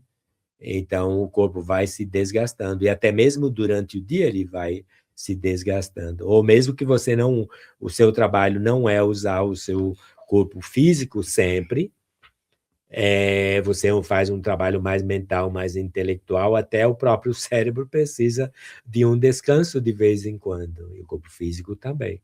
Mas isso é porque o nosso corpo físico, ele tem uma resistência limitada. O corpo espiritual, ele é imperecível. Então, não é necessário descanso. Você não se cansa como você se cansaria na vida física. E você pode fazer muitas coisas, como, por exemplo, nas minhas experiências, eu passo horas fazendo alguma coisa. Então, às vezes, pessoas falam que isso afeta o corpo físico também. Às vezes pode afetar um pouco, mas não necessariamente muito. Na volta ao mundo espiritual, a evolução é contínua. E nós evoluímos, o livre-arbítrio, ele é respeitado. Também no mundo espiritual. Aqui também. A gente é capaz, a gente tem a liberdade de fazer tudo que a gente quer fazer aqui. Ou não fazer nada. Mas tudo vai ter consequência, né? Então, lá também. Então, você vai dar continuidade no seu aprendizado. Você pode trabalhar, ou você pode ter um break também, pode ter uma folguinha de vez em quando. E tem muitos casos assim, sobretudo em desencarnes mais sofridos, em pessoas que desencarnaram, sofreram muito em vida, ficaram adoecidos por muito tempo. Ele precisa até recuperar aquela energia espiritual, no caso, e tem locais de repouso no mundo espiritual também. Tem colônias de repouso que você pode passar um tempo e se recuperando, etc. Até hospitais de repouso. E eu tenho umas experiências que eu conto com um primo meu que ele sofreu muito antes de desencarnar, e eu meio que acompanhei ele também, eu ligava para ele, falava das visões que ele tinha, porque a gente estava tendo... Eu conversava, ele já sabia que ele ia desencarnar também. Só que depois ele teve uma recuperação muito interessante, chegou até não detectaram mais o câncer que ele tinha nos pulmões, depois de um trabalho que nós fizemos mental, que eu fui indicando, porque nós temos essa capacidade de curar-nos, se a gente quiser. Só que depois ele ganhou, tipo assim, uma moratória que ele precisava para resolver algumas pendências. Resolveu depois, então ele voltou, a doença voltou, e ele acabou desencarnando. E naquele período teve um desgaste físico, emocional, mental muito grande. E uma semana depois, eu fui levado em um lugar, porque tem hospital, tem enfermeiras, tem médicos, tem todo mundo espiritual, tem escola. É uma réplica daqui, melhorada. E aí me levaram, era um quarto, ele tinha tipo e ele estava em uma cama, meio que parecendo cama no hospital, cobertinho, cobertor, tudo. Eu vi, era ele lá, ele deitando lá no sono profundo. Aí a enfermeira que me levou até a porta, eu vi assim, bem, né, para reconhecer tudo. Ela falou, ele está descansando aqui, ele vai descansar mais um pouco, não sabia quanto esse tempo. E 6 meses depois, eu o encontrei, já, todo tranquilinho, novo, e conversei com ele. Falei, eu vim te visitar quando você estava descansando. Eu soube que você teve um desencarne, que você sofreu, tal. Ele falou, sim, mas agora eu estou bem. E estava dando continuidade à sua vida. E tarefas vão ter, até você decidir voltar para uma próxima etapa. Muitas pessoas e muitas experiências vão trazer essa conexão de que esse planeta, você citou aqui, inclusive, como sendo um planeta escola. E vários vão preferir reencarnar por aqui por conta dessa intensidade que esse planeta tem de aprendizado. Porque tem aprendizado que em tudo quanto é lado, tudo quanto é jeito, tudo quanto é forma de conexão tem de aprendizado, né? Agora, é possível, e nós já tivemos diversas outras experiências encarnadas com outro nome, com outros corpos e tudo mais. É possível resgatar idiomas esquecidos de outras vidas através de uma experiência de desdobramento, experiência fora do corpo, ou através de meditação, a pessoa vem e resgata um idioma? É possível isso também? É fato? Tem casos nesse sentido?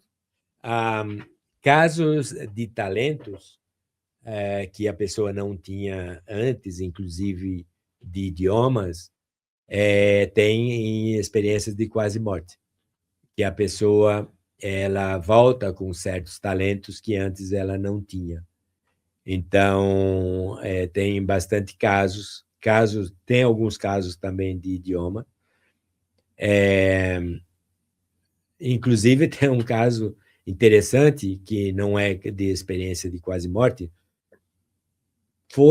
ou talvez tenha sido algum trauma, e isso não faz muito tempo que eu vi, que uma pessoa era uma jovem, uma mulher, que ela esqueceu, ela é americana, ela esqueceu o inglês e veio falando alemão.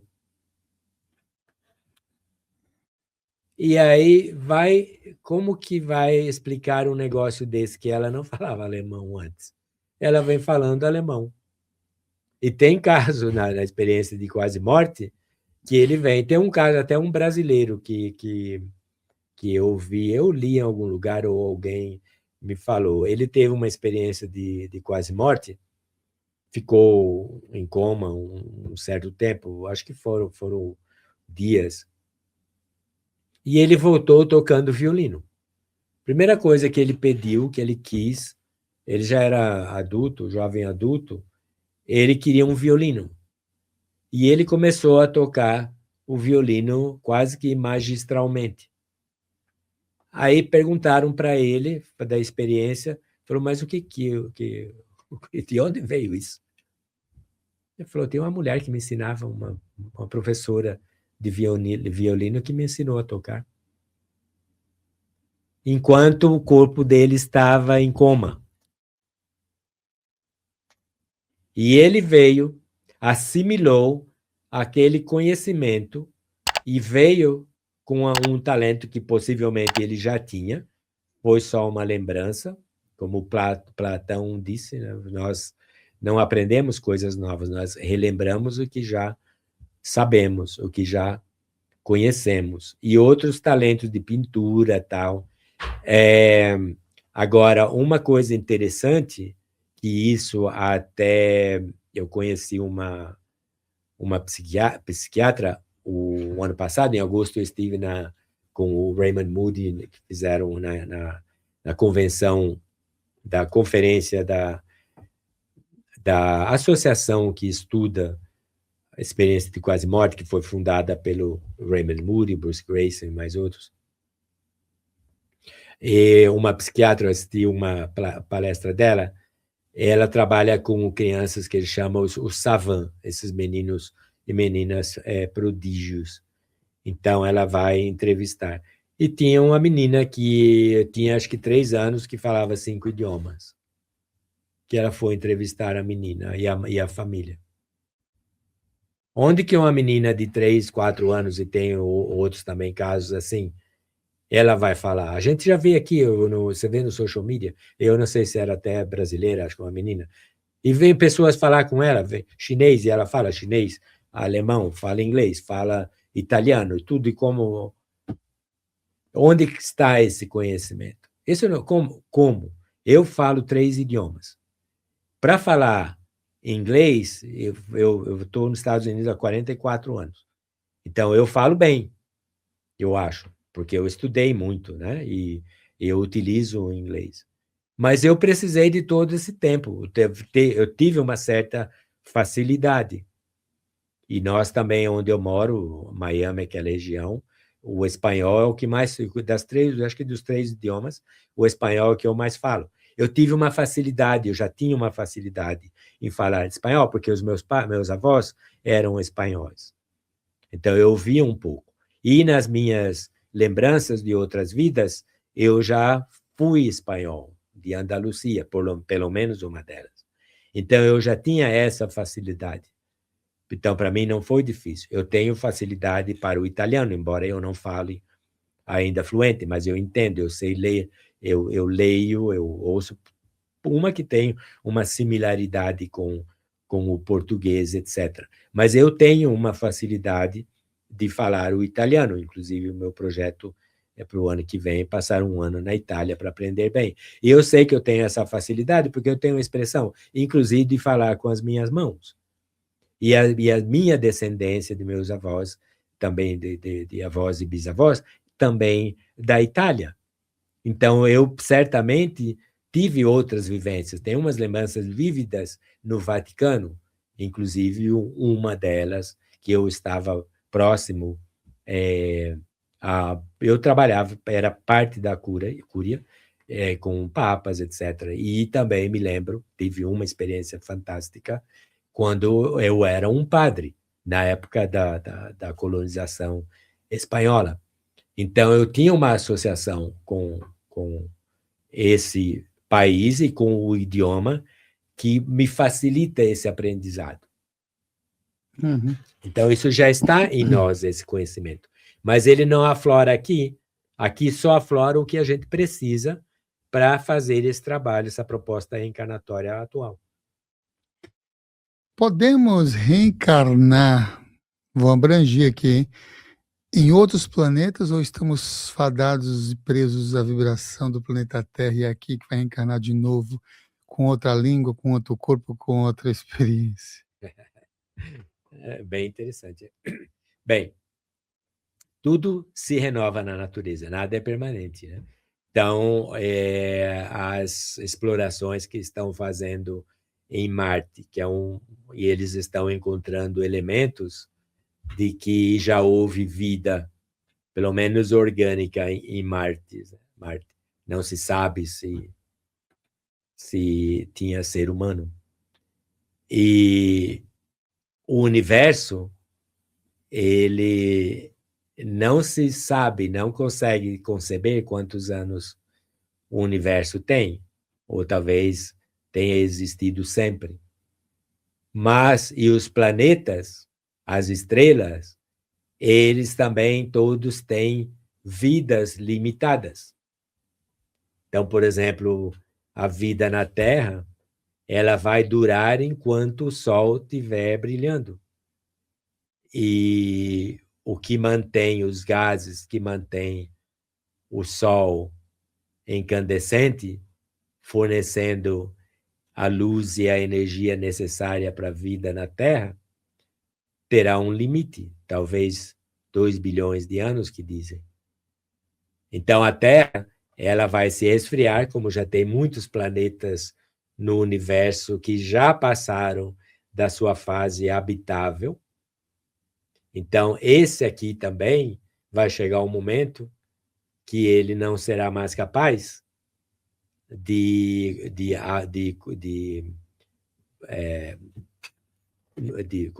manter a vida física, pelo menos a vida humana ou animal. Ficará talvez os vestígios. Mas outros planetas estão nascendo, estão evoluindo. E são bilhões. Você imagina, não dá para ter ideia de quantas estrelas existem do universo, ou cada galáxia que existe. É de quadrilhões, não dá. E cada uma dessas estrelas é um Sol que pode ter planetas gerando ao seu redor, capazes de abrigar vida. Então, não faltará casas, lares físicos para o espírito reencarnar e evoluir. Não vai faltar, não terá escassez. Voltando aqui para a Terra, como é que a transição planetária está afetando a sensibilidade energética, não necessariamente dos médios, mas das pessoas comuns? Essa você diz a sensibilidade psíquica?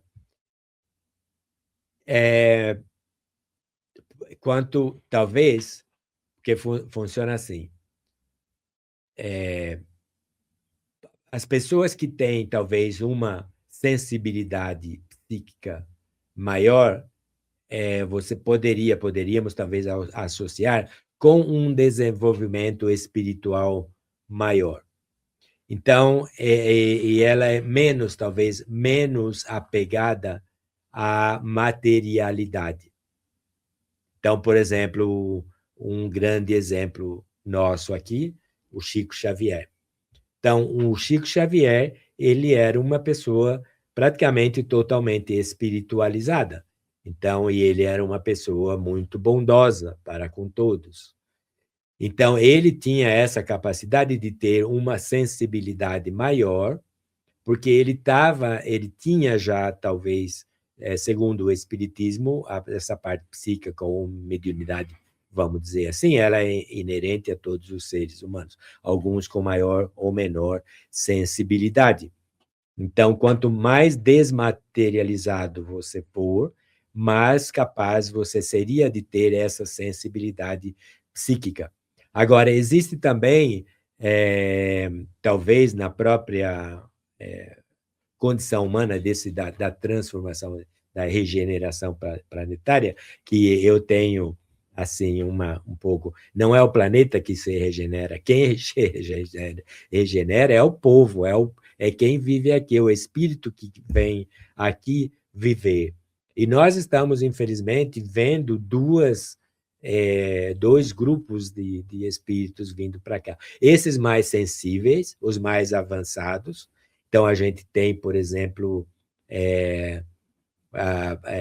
crianças, a minha filha é uma delas, eu soube que você também é vegano, o veganismo, e muitos jovens que vêm que são veganos, mas são veganos não por dieta ou por nada, por uma conscientização maior, por um respeito aos animais, coisas que já vêm dele, que ninguém ensinou, vem do espírito dele. Então, você dá para notar que são espíritos já com um pouco mais evoluídos e que certamente têm já ou terão um pouco mais dessa sensibilidade psíquica que você está falando. E, por outro lado, também tem um grupo já ainda, infelizmente, que vem ao contrário, que ainda vem trazer, causar alguns danos para a humanidade. Mas a ideia é que na transição do ser humano e da descoberta da sua necessidade de evoluir, e já vindo da outra vida já um pouco mais avançada, ele pode ir automaticamente tendo uma sensibilidade psíquica maior. Uhum. Muito bem, deixa eu mostrar aqui os livros do Ademir, a coleção completa dele, que vocês podem adquirir. Deixa eu ver também aqui se nós temos aqui, pronto, Ademir Serrano no Instagram, tá passando aqui embaixo, e admirserrano.com. Admirserrano.com é o site. Olha aqui, o primeiro da coleção é Sua Mala Está Pronta. Você consegue fazer uma síntese em 1 minuto para a gente fazer? É uma pergunta. Rapidamente, são dicas e histórias para evitar os umbrais da vida e também para evitar o jet lag quando chegar do outro lado e para, então, ir vislumbrar os ambientes, as esferas melhores. Ainda tem, escrevi ainda embaixo, não saia de casa sem ele. Não saia de casa sem ele. Não sai de casa sem ele. Sua Mala Está Pronta é o primeiro da coleção. O segundo é Nos Portais do Além. Nos Portais do Além também, igualmente. Aí o que é que você vai encontrar? São um apanhado também de experiência de quase morte, contando a história, que é muito linda. Muito bom. E aí o terceiro da coleção é Morrer Não É o Fim, né? Provas irrefutáveis da imortalidade, da reencarnação. Esse também é um dos mais completos, que aí eu vou falar das visões ao leito da morte, tanto de adulto como crianças, casos de reencarnação, lembranças de vidas passadas, incluindo os defeitos congênitos, comunicação após a morte, como nós, depois que nós deixarmos a vida física, como que a gente pode, maneiras que a gente tem de dar um recadinho, trazer um recadinho para o nosso ente querido, falar, estou aqui ainda. Ainda estou aqui. A gente teve aqui recentemente uma entrevista com a Sônia Rinaldi falando sobre a transcomunicação instrumental para fazer esses recadinhos. Alguns vêm, vai esse alô, tem fotos, as conexões todas. E o quarto aqui é Os que Voltaram para Contar. Esse também é sobre a experiência de quase morte expandido, com mais casos, mais detalhes, etc. Uhum. E o quinto aqui da série é Perambulando pela Noite. Sim, aí as minhas experiências, um pouco da minha história, como ocorreu, e também eu dou dicas de como a pessoa, porque todos nós saímos do corpo todas as noites, enquanto dormimos, e aí eu dou dicas de como você ficar consciente, lúcido durante essas experiências e descobrir por si próprio a sua imortalidade. Que beleza, vocês conseguem encontrar esses livros citados. O que a gente citou também no início do programa, A Dor Que Não Tem Nome, procura aqui, Instagram de Ademir Serrano e também admirserrano.com para todos os livros, saber também a programação. Quando ele estiver aqui de volta no Brasil, também pode assistir palestras com ele, essas atividades que vocês podem prestigiar, que é Ademir Serrano. Que no próximo ano vai ter mais novidades, que daqui a cada... Vai ter, sim. Vai ter. E também esses livros são encontrados no amazon.com.br, estão aí nas plataformas. Inclusive, eu vi que até Casas Bahia tem. Eu tenho também um site que é livrosquecuram.shop.